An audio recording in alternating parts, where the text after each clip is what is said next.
과 불병거가 산에 가득하여 엘리사를 둘렀더라. 아멘. 오늘은 열왕기하 6장의 말씀을 통해서 우리를 둘러싼 것들이라는 제목으로 하나님의 말씀 전하도록 하겠습니다. 우리의 인생은 육상 경기와 같습니다. 그중에 육상 경기가 다양한 종류가 있지만 때로는 그중에 허들 경기 같을 때가 있는 것 같아요. 하나의 허들을 넘었다고 해서 끝이 아니라 또 넘어야 하는 허들이 존재하기 때문에 그렇습니다. 언제까지 이 허들을 계속 넘어야 합니까? 결승점에 도달할 때까지 계속해서 허들을 넘어야 하죠. 우리 인생의 순간은 허들과 같아서 눈앞에 하나의 문제를 넘는다고 하여서 끝이 아닌 경우가 있죠. 또 다른 문제의 허들이 존재합니다. 그러면 또 그 문제를 하나님의 은혜로 넘습니다. 그러면 끝일까요? 또 다른 허들이 우리 인생의 시마다 때마다 놓여 있는 것을 우리는 기억하게 됩니다. 그런데 이러한 모습은요, 우리가 살아가는 인생뿐 아니라 신앙의 영역에서도 동일합니다. 신앙의 성숙 그리고 하나님의 살아계심을 경험하는 순간들은 특별한 어느 한 과거나 오늘에만 머물러 있는 것이 아니라 우리 신앙의 여정마다 존재합니다. 그리고 성화의 과정으로 주님을 닮아가야 하는 우리의 부르심에 우리 신앙의 평생의 과업이기 때문이죠. 예수님을 따랐던 제자들이나 그리고 구약의 선지자를 따랐던 사환, 그의 제자들이나 모두 동일하게 하나님의 살아계심을 기적을 경험합니다. 그러나 그럼에도 불구하고 또 다른 어려움과 문제 앞에서 그들이 가진 믿음의 한계를 보여줍니다. 오늘 말씀의 제목, 설교의 제목은 우리를 둘러싼 것들이죠. 우리는 인생을 살아갈 때 모두 다 어딘가에 둘러싸여 살아가고 있습니다. 또한 어떠한 이 경계와 울타리 속에서 살아가고 있죠. 가정에서 혹은 직장에서 혹은 공동체에서 혹은 교회에서 사역 가운데 등 많은 둘러쌈, 그리고 각자의 영역에 우리에게 영향을 미치는 많은 둘러쌈들이 존재합니다. 그런데 그 둘러쌈들은 많은 부분들은 긍정적이고 좋은 둘러쌈들도 있지만 우리가 그 여러 가지의 둘러쌈 중에서 삶의 특별히 어려움의 둘러쌈들을 우리가 맞이하게 될 때 더욱 민감하게 반응하고 맞닥뜨리게 될 때 우리는 생각하기를 또 넘어야 하는 하나의 허들을 만난 것과 같은 마음을 품을 때가 우리의 모습이죠. 오늘 본문에 등장하는 모습도 마찬가지입니다. 엘리사 선지자를 잡으려고 아람의 군대가 엘리사를 둘러쌉니다. 그 가운데 엘리사의 제자 엘리사의 사환은 이 아람의 군대가 지금 자신을 둘러싸는 것을 보았죠. 하지만 엘리사는 그것을 보지 않고 영적으로 하나님의 군대가 지금 자신을 둘러싸 보호하고 있는 것을 그는 봅니다. 이처럼 엘리사의 집을 둘러싼 모습에 보인 엘리사 제자의 반응과 엘리사의 반응은 사뭇 다릅니다. 사환은 눈앞에 있는 군대의 에워쌈을 바라보았지만 엘리사는 하나님의 에워쌈을 바라보았습니다. 우리의 인생과 신앙도 마찬가지입니다. 동일한 현실과 문제 앞에서 누구는 현실의 무게에 둘러싸여 살아갑니다.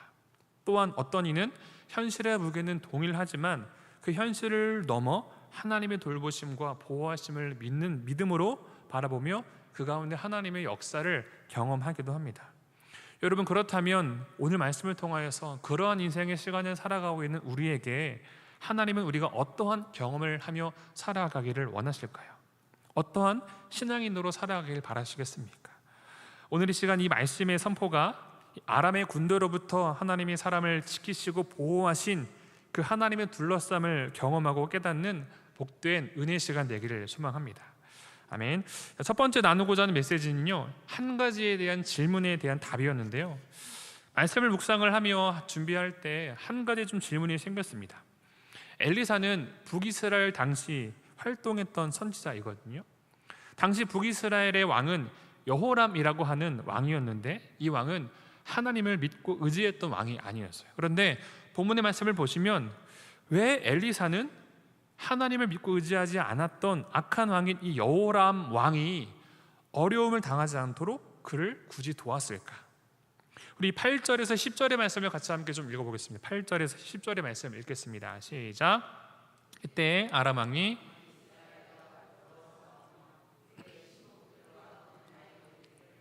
우리가 아무데 진을 치리라 하였더니 하나님의 사람이 이스라엘 왕에게 보내 이르되 왕은 삼가 아무 곳으로 지나가지 마소서 아람 사람이 그곳으로 나오나이다 하는지라. 이스라엘 왕이 하나님의 사람이 자기에게 말하여 경계한 곳으로 사람을 보내 방비하기가 한두 번이 아닌지라. 아멘. 아람의 군대가 북이스라엘을 공격하기 위해서 이제 전투 계획을 세웁니다. 전략을 세우죠. 그런데 신기하게도 이 북이스라엘에서 마치 그 계략을 미리 알고 있었던 것처럼 딱딱딱 대비를 하는 거예요. 그러자 아람의 왕이 생각합니다. 그럴 수가 없다. 아마 우리 이 아군 중에 첩자가 있구나 라고 생각을 합니다. 그래서 그렇게 생각을 해서 그 첩자를 잡으려고 하지만 그 아람 왕의 신하 중에 한 사람이 그런 말을 하죠. 왕이시여, 그게 아니고요. 그게 아니라 북이스라엘에는 엘리사라고 하는 선지자가 있는데 듣자 하니 그가 왕이 침실에서 하셨던 이야기까지 다 이스라엘의 왕에게 알려줘서 그런 겁니다 라고 이야기를 합니다. 이렇게 보고를 하는 거죠. 그리고 그로 인해서 그 엘리사를 잡기 위해서 군대를 보낸 이야기가 이제 본문의 스토리예요. 첫 번째 묵상하게 된 부분이 바로 이 점이에요. 왜 엘리사 선지자는 여호람 왕을 도왔을까? 북이스라엘 왕 여호람에게 지금 아람 군대의 계략을 알려주는 일은 하나님의 사람 곧 엘리사를 통해서 이루어지거든요. 엘리사 선지자, 그를 통해서 이 일을 이루어지고 알려주지만 궁극적으로는 누가 그 일들을 엘리사에게 알려주었을까요? 하나님이시잖아요. 하나님께서 엘리사를 통해서 그 일들을 알려주셨겠죠. 그래서 여러분, 여호람 왕은 먼저 우리가 알아야 될 것이요, 악한 왕입니다. 북이스라엘 왕은 다 악한 왕인데 이 여호람은 북이스라엘의 9번째 왕이거든요. 여러분, 우리가 흔히 이스라엘 역사 가운데 악한 왕 하면 어떤 인물을 보통 많이 떠올리십니까? 들어보셨을 텐데 아합 들어보셨죠? 아합이 이 여호람 왕의 아버지예요. 그리고 이 여호람의 왕의 어머니는 이세벨도 들어보셨죠? 악한 사람.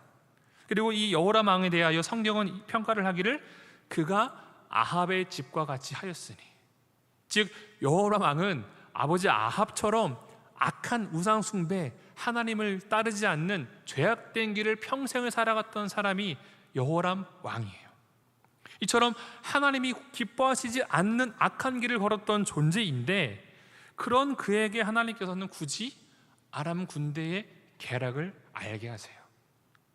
여러분, 우리가 알고 있는 악한 길을 걷고 있는 자에게 쓰시는 하나님의 방법은 무엇입니까? 적들을 통하여서 그들을 막대기로 들어 사용하셔서 치시는 거잖아요. 이스라엘 역사를 볼 때도 그들이 왜 포로 생활을 했습니까? 이방 민족들의 침략으로 왜 고생을 했습니까? 그들을 막대기로 들어 사용하셔서 하나님의 훈육이 이루어진 거거든요. 그 이유는 하나님께서 자신의 백성들을 돌아오시게 하기 위하여 이방 민족들을 막대기로 사용하신 하나님을 우리가 기억을 할 때 지금 아람의 계략을 깨닫게 하셔서 북이스라엘을 돕고 계시는 이 부분에 대해서 잠깐 멈추어 서게 되는 거죠. 말을 잘 듣는 왕이었다고 한다면 그래, 도울 수가 있지, 충분히 생각하고 이해할 텐데 그렇게 하지 않아도 되는데 하나님은 굳이 아람의 계략을 알려주셔서 피하게 하십니다. 결론적으로 말씀을 드리면 그 이유는요, 이 일을 통해서 여전히 하나님의 보호하심이 북이스라엘을 떠나지 않고 지켜보고 계신다라는 거죠. 나아가 이를 통해서 하나님의 살아계심을 그 백성이 기억함으로 하나님께 다시금 돌이키기를 바라는 마음이 있었다는 거예요. 하나님께서는 여호람이라고 하는 악한 왕이지만 또한 그 길을 따라 걷는 패역한 북이스라엘의 모습이지만 여전히 이 아람의 계략 가운데, 계책 가운데 그들을 보호하고 둘러싸고 계신 것을 보게 됩니다. 왜 그럽니까? 더 큰 고통의 길로 빠지지 않게 하기 위해서. 그런데 안타까운 게 그 이유 어떻게 되냐면요, 이 기회를 잡지 못해요. 6장 이제 뒷부분을 보시면 여전히 이런 은혜를 입었는데도 불구하고 정신 못 차려요. 이런 은혜를 입었는데도 불구하고 정신 못 차리고 하나님께 돌아오지 않아요. 그리고 그 결과 어떻게 되냐면 아람 왕 베나닷의 군대가 다시 이스라엘을 삥 둘러쌉니다. 그리고 그 당시 상황이 어땠냐면 삥 둘러싸니까 무역이 안 되고 먹을 게 없었겠죠. 성에 먹을 것이 없어서 돌아가면서 자신의 아들을 잡아먹을 정도로 무뎌져 버려요. 그런 상태까지 가게 되는 이 북이스라엘의 참담함을 보게 됩니다. 그런데 아무리 생각한다고 해도 여러분, 부모가 아무리 배고프다고 한들 자식을 잡아먹는 게 이해가 됩니까? 차라리 자기가 죽으면 죽었지 자식을 잡아먹는 거는 상상도 할 수가 없거든요. 그런데 그럴 정도로 그들은 그렇게 악한 길로 걸어가고 있었던 거예요. 그 정도로 타락했던 거죠. 여러분, 이런 모습을 볼 때 본문에서 악한 길을 걷고 있던 여호람 왕이지만 그를 돕는 하나님의 손길을 볼 때 우리 인생 가운데서도 마찬가지로 우리가 잘 깨닫고 잘 발견하지는 못하지만 여전히 우리를 사랑하시고 보호하시는 하나님의 은혜의 손길을 우리가 기억해야 합니다. 그리고 그 은혜의 손길을 기억함으로 우리가 어떤 삶을 살아가야 됩니까? 감사의 고백을 하는 신앙의 삶을 살아가야 되죠. 만약에 우리가 지은 죄의 대가를 우리 스스로 치러야 한다고 한다면 가능한 일이겠습니까? 가능한 존재가 있겠습니까? 절대로 불가능하거든요. 우스갯소리로 유머 중에 이런 말 있잖아요. 만약에 아름다움이 죄라면 당신은 무기징역이라고. 웃는 이야기지만 여러분, 만약에 우리가 지은 우리의 죄의 대가를 치러야 한다고 한다면 그 누구도 치를 수가 없죠. 그런데 하나님께서 치러주셨잖아요. 오직 예수님의 십자가로. 즉 그 십자가의 은혜만이 우리에게 주어진 이 성도의 삶에 살아갈 수 있게 하는 거거든요. 그렇다면 우리는 무엇을 깨닫게 됩니까? 우리의 영의 사람을 둘러싸고 있는 그 은혜의 울타리, 애워쌈, 은혜의 둘러쌈을 우리가 깨달아야 한다는 거죠. 그런데 이것을 모르며 살아갈 때가 여러분 있습니까? 없습니까? 저는 있어요. 여호람 왕은 이미 엘리사 선지자를 통하여서 하나님의 은혜를 여러 번 입었어요. 그런데 여전히 그럼에도 불구하고 하나님을 경외하지 않았던 존재였죠. 우리도 마찬가지입니다. 하나님의 은혜의 손길을 우리가 기억할 때 우리의 삶에 하나님보다 우선시했던 것들로부터 조금씩 돌이키는 삶을 살아가야 하는 거겠죠. 그리고 내가 잊고 있었던 은혜의 보살핌을 기억함으로 감사의 삶을 살아갈 수 있게 된다는 겁니다. 그리고 그 하나님은 지금도 저와 여러분의 손을 붙들고 내미시고 계시다라는 거죠. 그렇다면 우리는 어떻게 해야 됩니까? 그 하나님의 은혜의 손을 잡아야죠. 그것만이 우리 주님 다시 오실 때까지 우리에게 주어진 이 믿음의 경주를 완주할 수 있는 유일한 힘이에요. 그게 아니고 다른 게 아니라 오직 그 주님의 손을 붙드는 것만이 이 우리에게 주어진 이 신앙의 경주를 완주할 수 있는 유일한 힘이라는 거. 사랑하는 공무중에 우리 성도 여러분, 오늘 이 저녁 이 하나님의 은혜의 돌보심을 우리가 기억함으로 하나님께 감사의 노래를 올려드리는 저 여러분들의 신앙과 삶이 되기를 주님의 이름으로 축원합니다. 아멘. 우리 이어서 15절에서 17절까지의 말씀 같이 함께 읽어보겠습니다. 15절에서 17절 말씀 읽겠습니다. 시작.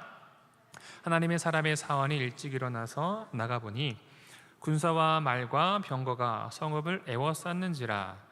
그의 사원이 엘리사에게 말하되 내 주여 우리가 어찌하리이까 하니 대답하되 두려워하지 말라. 우리와 함께한 자가 그들과 함께한 자보다 많으니라 하고 기도하여 이르되 여호와여 원하건대 그의 눈을 열어서 보게 하옵소서 하니 여호와께서 그 청년의 눈을 여심해 그가 보니 불말과 불병거가 산에 가득하여 엘리사를 둘렀더라. 아멘. 이제 이 아람의 군대가 엘리사를 잡기 위해서 이제 엘리사가 거주하던 이 도단이라는 곳에 도착을 해서 둘러쌉니다. 에워쌉니다. 어느 날 아침 일어나 보니 엘리사의 사원이 일어나서 보니까 너무나 이 상황이 긴박한 거죠. 그래서 부랴부랴 엘리사에게 달려가서 그 상황을 보고합니다. 그런데 엘리사의 모습을 보면 이 사원의 모습과는 대비되게 마치 여유로워 보이는 느낌을 받습니다. 여러분, 이 말씀을 볼 때 저는 한 성경의 이야기가 생각이 나더라고요. 바로 예수님과 제자들의 모습. 복음서에 기록된 풍랑을 잠잠케 하셨던 예수님의 기적의 사건이 떠오르더라고요. 그 사건을 한번 돌이켜보면 그냥 여러분 큰 풍랑이 단순한 그냥 큰 풍랑이 아니었어요. 그냥 바람이 확 부니까 배가 흔들려서 제자들이 겁을 먹은 게 아니에요. 자세히 보시면 풍랑이 얼마나 셌던지 물이 배에 가득하게 되었다고 성경 기록해요. 그냥 배가 흔들릴 정도가 아니라 너무나 큰 흔들림이었고 큰 풍랑이어서 물이 배에 가득 차게 되었다는 거죠. 그러니까 제자들의 입장에서도 이해가 되죠. 그들이 호들갑을 떠는 게 이해가 되죠. 그냥 배만 조금 흔들리는 거면은 그냥 바람이 부는가 보다 싶은데 물이 지금 배에 차고 있는 거예요. 흘러넘치도록 배가 가를 정도로 차고 있으니까 정말 당장 죽을 것 같은 마음이 그들에게 들었겠죠. 그러니까 주무시고 계실 때 예수님에게 달려가서 예수님을 깨우잖아요. 주님 지금 주무실 때가 아니에요. 큰일 났어요. 마치 지금 이 엘리사를 향하여 달려갔던 이 사원의 모습처럼. 그 가운데 주님이 무엇을 말씀하십니까? 어찌하여 이렇게 무서워하느냐, 어찌 믿음이 없느냐 말씀하시잖아요. 다시 본문으로 돌아와 엘리사의 사원의 입장과 비슷합니다.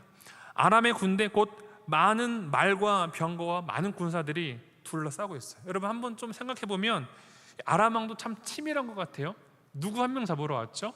엘리사 한 명 잡으러 왔잖아요. 그러면 그냥 최정의 군사만 보내도 될 텐데 치밀한 사람이었던 것 같아요. 말과 병거와 많은 군사들을 데리고 온 거예요. 물론 엘리사라는 선지자의 소문이 있었겠죠. 그 5장에 보시면 나만 장군 고친 이야기가 또 나오거든요. 그러니까 뭔가 특별한 능력 있는 사람이라는 것을 알고 있었기 때문에, 들어봤기 때문에 치밀하게 준비했을 수도 있지만, 아무튼 한 사람 잡으려고 이렇게 큰 군대를 동원해요. 얼마나 그가 불안해하고 있는지를 보게 되는데, 이처럼 많은 군대를 보니 엘리사 제자 입장에서는 솔직히 도망갈 길이 보이지 않죠. 앞으로 봐도 뒤로 봐도 왼쪽으로 봐도 오른쪽으로 봐도 아마 그 군사들을 봤을 때 빠져나갈 길을 생각 안 해봤을까요?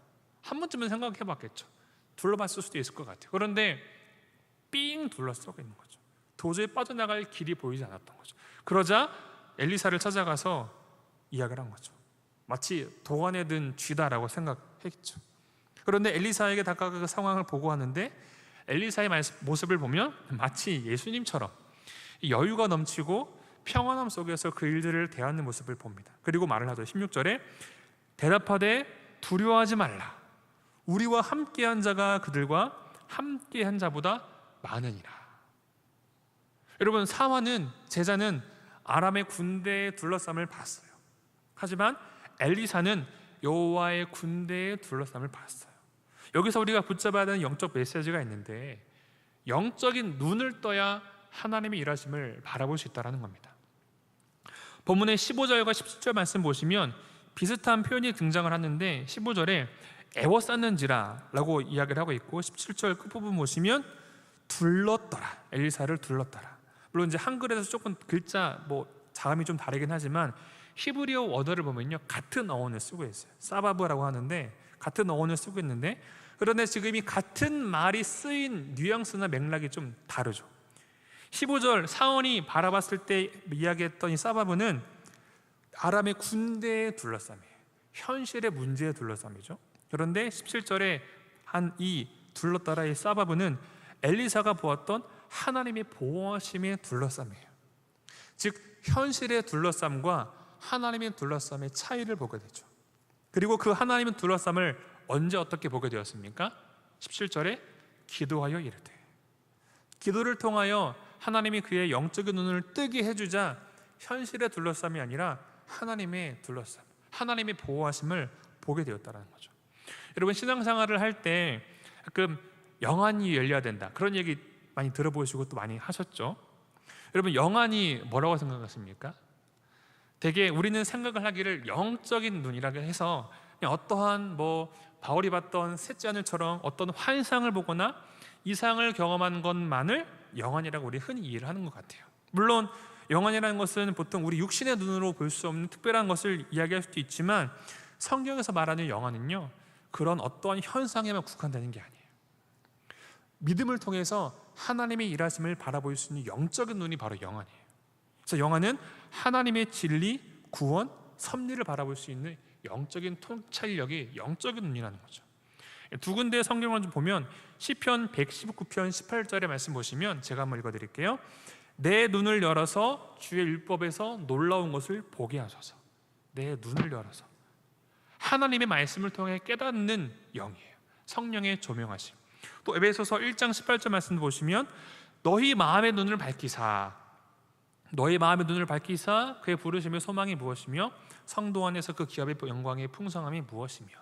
즉 마음의 눈, 곧 영적인 눈이 영안이라는 거죠. 즉 하나님께서 뜨게 해주시는 영적인 눈은요 우리가 보는 육적인 것을 뛰어넘어 하나님의 진리, 하나님의 구원, 하나님의 섭리, 하나님의 행하심, 하나님의 돌보심을 볼 수 있는 영적인 통찰력이 바로 영안인 거예요. 그런데 우리는 어떤 현상만을 추구합니까? 본문에서는 엘리사의 사원은 지금 그 현실의 문제에 갇혀 현실의 둘러쌈밖에 보지 못했죠. 그러나 현실을 넘어 하나님의 군대가 둘러싸고 있는 것을 보게 되는데, 그 현상의 의미가 바로 하나님의 일하심을 바라보는 영적인 눈이 띄어진 사건이었다는 거죠. 그리고 그 일들을 어떻게 볼 수 있었습니까? 기도를 통하여. 17절에 기도하여 이르되 눈을 열어 보게 하옵소서. 엘리사의 사원은 하나님의 군대를 보지 못하고 두려워했죠. 그러나 그런 사원을 위하여 엘리사가 기도했죠. 그랬더니 하나님께서 눈을 열어주셨어요. 여기서 말씀을 또 볼 때도 이래서 중보기도가 필요하구나, 도고기도가 필요하구나 하는 것들 생각을 하게 되는데, 여러분 우리에게 적용해보면 이렇습니다. 하나님의 말씀을 붙잡고 있는가, 아니면 세상의 현실을 붙잡고 있는가의 차이죠. 하나님의 말씀은 이 세상 가운데에서도 하나님을 보게 합니다.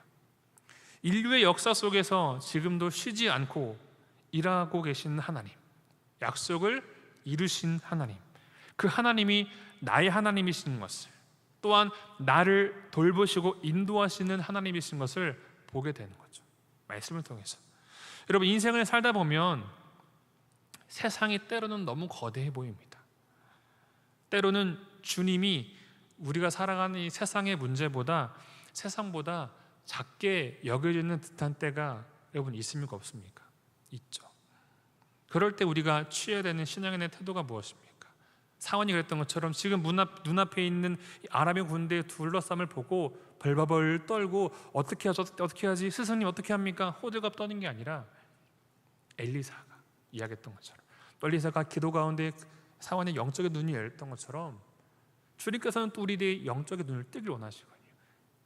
믿음으로 하나님의 돌보심과 일하심을 바라보는 영적인 통찰력을 우리가 바라봐야 되는 거죠. 바로 말씀과 기도를 통해서. 여러분 기도하지 않으면 어떻게 됩니까? 기도하지 않으면요, 저는 그렇더라고요. 내 생각이 커지더라고요. 기도 안 하면 하나님 말씀보다 내 생각이 더 커지더라고요.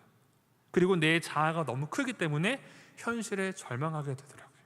그러나 기도하면 성령의 조명하심을 통하여서 말씀이 깨닫게 되어지게 되고, 세상에 들려오는 이야기가 나를 다스리고 주관하고 그것을 전부로 여기며 살아가는 게 아니라, 세상은 이렇지만, 내 문제는 이렇지만, 현실은 이렇지만 막막하고 답도 보이지 않고 어디로 갈지 모르고 막막하고 캄캄하지만, 나는 모르지만 어쨌든 죽이 되든 밥이 됐든 하나님께서 하십니다. 하나님께서 행하시고 계시는 것을 우리가 믿음으로 바라볼 수 있게 된다는 거죠. 그게 영적인 통찰력, 영적인 눈이 띄어지는 거예요. 시편 34편 7절의 말씀 같이 함께 읽어보겠습니다. 시작. 여호와의 천사가 주를 경외하는 자를 둘러 진치고 그들을 건지시는 도다. 주를 경외하는 자, 주님을 인정하고 주님을 믿고 신뢰하는 자, 주님을 경외하는 자를 하나님께서 천군 천사를 동원하여서 진을 치고 건져주신다. 그렇습니다. 기도를 통하여 하나님과의 관계가 연결된 자에게는 현실의 문제 앞에서 그 문제를 뛰어넘어 지키시고 보호하시는 하나님의 군대를 볼 수 있는 믿음의 눈이 열리게 되는 거예요. 사랑하는 성도 여러분, 주님의 이름으로 축원합니다.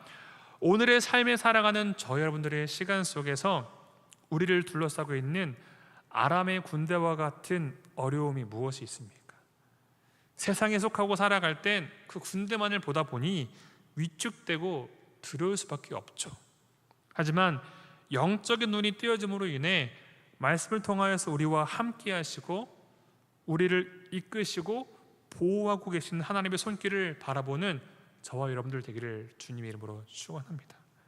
그러한 삶을 살아갈 때 비록 오늘은 캄캄하지만 내일은 더 나은 빛 가운데 우리가